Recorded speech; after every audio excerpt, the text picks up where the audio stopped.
कहानी बेहद अजीब भी है और अफसोसनाक भी है। हमारे इर्द गिर्द, हमारे समाज में, हमारे आसपास क्या क्या होता है इन कहानियों से ही पता चलता है। बच्चे हों या माँ बाप हों, उनको लेके हम सबका अपना एक नजरिया और बड़ा साफ होता है। वो ये कि माँ बाप की दुनिया उनके बच्चे होते हैं और बच्चों की दुनिया उनके माँ बाप होते हैं। हम उनको अलग नहीं कर सकते।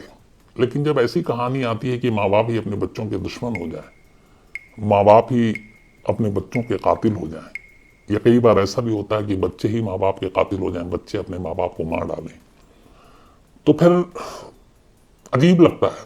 अब सोच कर ही सिहरन सी होती है कि ऐसे रिश्तों को कोई कैसे कलंकित कर सकता है, अपने ही हाथों से ऐसे रिश्तों का गला कैसे घोंट सकता है। क्योंकि दुनिया में सबसे करीबी रिश्ता जो होता है वो एक माँ बाप का बच्चों से और बच्चों का माँ बाप से होता है। लेकिन हमारे सामने तमाम मिसालें हैं ऐसे जुर्म की, ऐसी घटनाओं की। ये कहानी उसी की एक मिसाल है। अशोकनगर की बात है। 18 अक्टूबर की रात अशोकनगर में एक पूरा परिवार अपने साथ रहता था और परिवार में पति पत्नी और उनके 2 बच्चे थे। एक 8 साल का बेटा और एक 13 साल की बेटी। परिवार के मुखिया का नाम था हिम्मत सिंह। हिम्मत सिंह, जो 13 साल की बेटिया थी उसका नाम सरिता था, एक बच्चा था 8 साल का और पत्नी थी। 4 दिन पहले यानी कि 14 अक्टूबर को हिम्मत सिंह की पत्नी घर छोड़कर चली गई थी। अब घर में अकेले हिम्मत सिंह और उसके दोनों बच्चे थे नाबालिग। 18 अक्टूबर की रात को ये तीनों सो जाते हैं। बेटी और बेटा दोनों एक साथ सोए थे पलंग पर और पिता भी साथ में हिम्मत सिंह। सुबह होती है। जैसे ही सुबह होती है तो हिम्मत सिंह की अचानक चीखने की आवाज पड़ोसियों तक आती है। लोग भाग कर आते हैं, पूछते क्या हुआ। वो कहते हैं कि जो उनकी बिटिया है 13 साल की सरिता, वो उठ नहीं रही है। लोग फौरन अस्पताल लेकर भागते हैं। डॉक्टर देखता है और कहता है कि ये तो मर चुकी है। अब इसके बाद पुलिस को खबर दी जाती है। पुलिस घर पे आती है, घर की पूरी बारीकी से जांच करती है।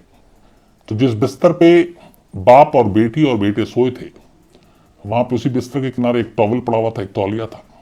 पुलिस उसको भी कस्टडी में लेती है और फिर ये लगता है कि इसी तौलिए से शायद गला घोंट कर मारा गया है। अब पुलिस अपनी छानबीन आगे बढ़ाती है। पहले जो पूछताछ होती है तो उसमें हिम्मत सिंह पूरी अपनी बात बताते हैं। वो ये कहते हैं कि रात को हम दोनों बच्चों के साथ सो गए थे और उसके बाद सुबह तक मुझे ऐसा लगा कि जैसे मुझे किसी ने कुछ दिया है या सुंघाया है, और ऐसी नींद मुझे नहीं आती जैसी कल उस रात आई थी।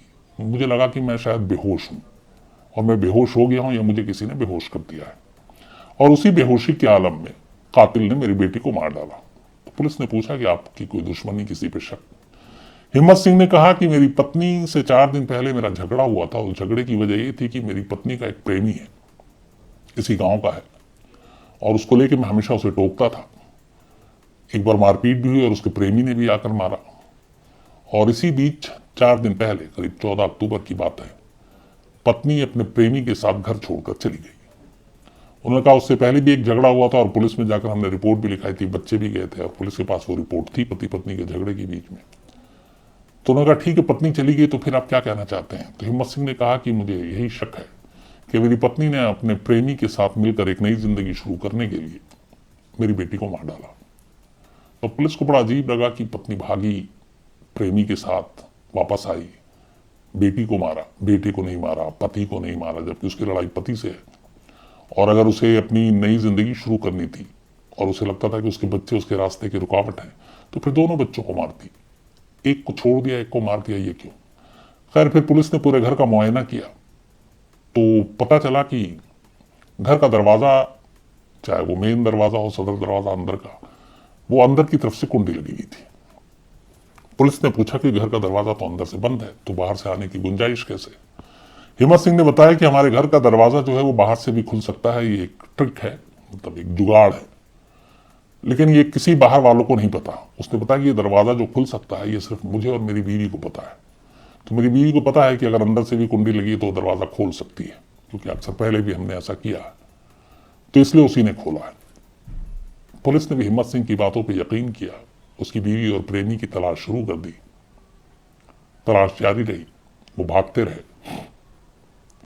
इस दौरान में पुलिस अपनी जांच आगे बढ़ाती रही, बाकी लोगों से, पड़ोसियों से, सबसे पूछताछ करती रही, तो पता चला कि हाँ, पति पत्नी में अक्सर झगड़ा होता था। और झगड़े के बाद एक दो बार पुलिस में भी मामला गया। गांव वालों ने यह भी कहा कि हाँ, हिम्मत सिंह की पत्नी का एक किसी और के साथ इश्क भी था और उसको लेके ही झगड़ा होता था, और उन दोनों को कई बार लोगों ने साथ देखा। तो सारी चीजें यही थी। अब पुलिस के सामने कहानी ये थी कि एक मामला ऐसा है कि एक पति पत्नी के बीच झगड़ा हुआ, पत्नी का किसी और के साथ अफेयर था, और पति के हिसाब से पत्नी अपने प्रेमी के साथ आती है और उसकी बेटी को मारकर चली जाती है। लेकिन एक सवाल का जवाब नहीं मिल रहा था, और वो यही कि उसने एक कत्ल क्यों किया, और सबसे बड़ा दुश्मन उसका पति था, उसे क्यों नहीं मारा। इसी सवाल ने पुलिस को हिम्मत सिंह के ऊपर शक करने पर मजबूर कर दिया। पुलिस को लगा कि मामला कुछ गड़बड़ है। अब इस हिसाब से पुलिस ने हिम्मत सिंह के सारी छानबीन की, जासूसी की, मुखबिर लगाए, पता करने की कोशिश की कि कोई ऐसी चीज जो पता चले, लेकिन कोई ऐसा सबूत, सुराग हाथ नहीं मिल रहा था। पोस्टमार्टम रिपोर्ट इस दौरान आ गई, पता चला कि गला घोट कर मारा गया है, गला घोटने से उसकी दम निकला है। तो कुल मिला के पुलिस के हाथ खाली थे, और इधर हिम्मत सिंह लगातार रट लगा रहा था कि ये कत्ल उसकी पत्नी ने अपने प्रेमी के साथ मिलकर किया। बात आगे बढ़ी, पुलिस के हाथ खाली थे। तभी पुलिस को यह लगा कि जिस रात ये वारदात हुई, उस रात घर में सिर्फ 3 लोग थे। हिम्मत सिंह, उसकी 13 साल की बेटी जिसकी मौत हो गई, जिसका कत्ल हुआ, और 8 साल का बेटा।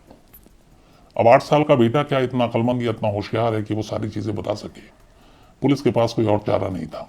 पुलिस ने कहा कि उस रात हो सकता है, अच्छा, उससे पहले बयान दिया था कि मैं सो गया, मेरा बेटा भी सो रहा था। सुबह यह भी था कि जब दीदी नहीं उठी तो बेटा भी रो रहा है, हिम्मत सिंह भी रो रहा है, और बेटा वाकई रो रहा था सुबह कि दीदी को क्या हो गया।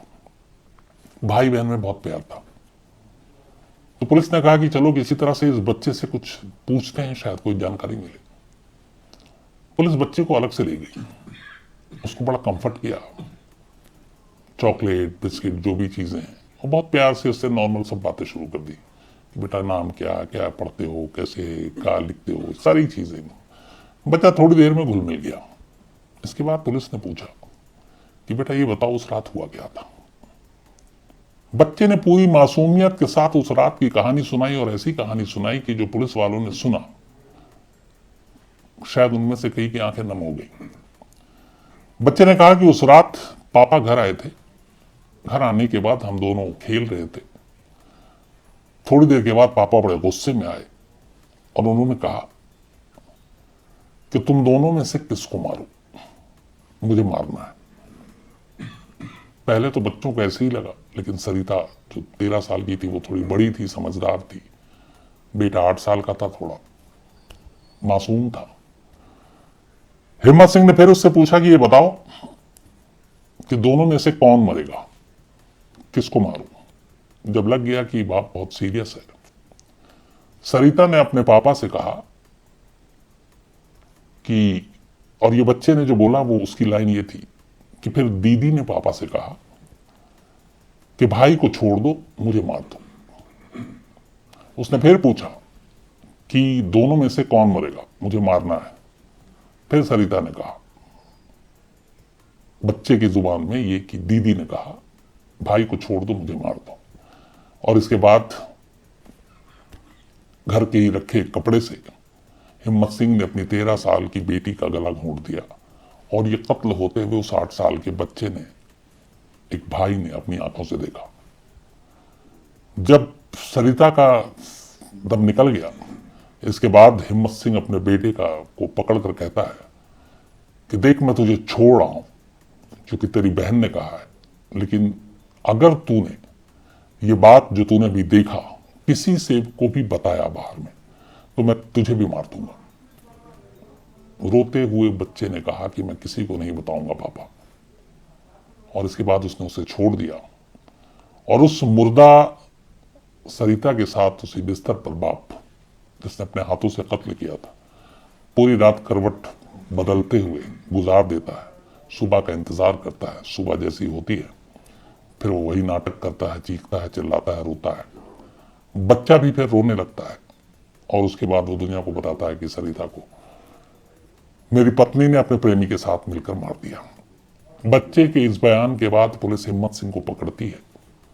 उसके बाद अपना पुलिसिया तेवर दिखाती है।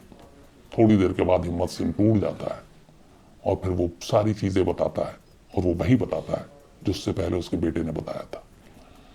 और वो ये भी मानता है कि हाँ, मैंने उन दोनों में से कहा था कि कौन मरेगा, और बेटी ने कहा था कि मेरी जान ले लो, भाई की जान बख्श दो।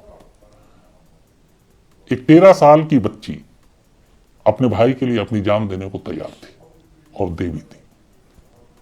सोचिए कैसी बच्ची होगी वो। अब सवाल यह था कि आखिर उसने ऐसा क्यों किया, तो वो दोनों को क्यों नहीं मारा। यहां यह भी सवाल है कि अगर उसकी पत्नी भी दोनों को मार सकती थी, पति को मार सकती थी, इसने क्यों नहीं मारा। इसे दोनों बच्चों से कोई नफरत या बाकी चीज नहीं थी। दोनों बच्चों को प्यार भी करता था, लेकिन बदले की आग ने उसको ऐसा पागल बना दिया था कि उस आग को बुझाने के लिए उसने अपने ही औलाद में से एक को कुर्बान करने का फैसला कर लिया। और वजह यह थी, वो चाहता था कि वो अपने 2 बच्चों में से एक को मारकर उसके कत्ल का इल्जाम अपनी पत्नी और उसके प्रेमी के सर पर डाल दे। सिर्फ पत्नी और प्रेमी को फंसाने के लिए, उन्हें जेल तक पहुंचाने के लिए उसने अपने ही हाथों अपनी बेटी का कत्ल किया, ताकि इस कत्ल का पूरा इल्जाम वो अपनी बीवी और अपने प्रेमी को दे। लेकिन 8 साल के मासूम बच्चे की गवाही ने सारी कहानी खोल दी और कातिल पकड़ा गया और अब वो जेल में है। सोचिए बदले की आग कैसी होती है और कितनी बुरी होती है। वो अगर चाहता तो अपनी बीवी को तलाक दे देता, वो चाहता तो कुछ और रास्ते से बदला ले सकता था, लेकिन अपने ही बच्चों का कत्ल करने के बाद ये कैसा बदला हुआ। दोस्तों, अगर सच्चे क्राइम की अनकही कहानियां आपको रोमांचित करती हैं, तो अभी डार्क रियलिटी शोज को सब्सक्राइब कीजिए, क्योंकि असली जुर्म की अगली सच्चाई आप मिस नहीं करना चाहेंगे।